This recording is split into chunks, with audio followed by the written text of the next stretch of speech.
Hello, my name is June Fay. I'm in 7th grade at St. Peter Lutheran School. My science teacher is Miss Keo, and my science fair project is called No Soil Included, Evaluating Water Types in Hydroponics. Before we start, I would like to thank Miss Keo for helping me throughout the project, Ms. Musa for helping me with the review of literature, my mom and dad for helping me set up the experiment, and the Faltnick and Jeremy families for watching my plants while I was away. The purpose of the experiment is to explore hydroponic growth and to tell what kind of liquid makes plants grow the best in hydroponics. My hypothesis was liquid fertilizer would grow the best and tap water would grow the least. Unfortunately, that was wrong. Some background information you might want to know is hydroponics is a system that eliminates the need for soil. These systems date back to the 6th century BC in Babylon. Modern hydroponics were discovered in 1942 by William Frederick Gurgel. While there are many different ways to set up a hydroponic system, including pumps and tubing, the simplest and most eco-friendly is the wicking system because it involves a plant sitting in water.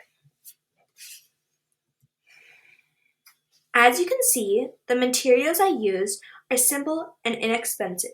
Some of those include pop bottles, spray bottles, basil seeds, clay pebbles, which are easily purchased on Amazon or a garden store.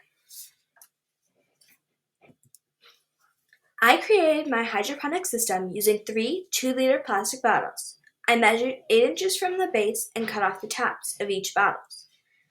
Then I flipped the top over and nested it in the base. Having cut and knotted a strip of cloth for each bottle, I stuck it through the hole in the bottle.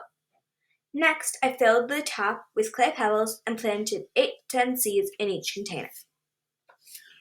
Finally, I poured distilled water, tap water, liquid fertilizer into their respective labeled bottles and placed all 3 bottles underneath a grow light. Twice each day, I sprayed the plants with their liquid. Once each day, I measured the growth. The results. The control of the experiment is distilled water. The independent variable is the type of liquid. The dependent variable is the growth of the plants, both in height as well as length of the leaves. For plants, you have to use centimeters to measure, and you start from the base of the pot to the top of the plant. The total heights of the plants were liquid fertilizer, 0 centimeters, tap water, 21.75 centimeters, and distilled water, 22 centimeters. As you can see, tap water and distilled water have very similar growth patterns. Distilled water is just a little ahead of tap water. And the leaf length is similar too. Conclusion. I tested 3 liquids in the simple wicking system. The plant and distilled water grew the best, with tap water being a close second. The plant and distilled water and liquid fertilizer died at 3 weeks.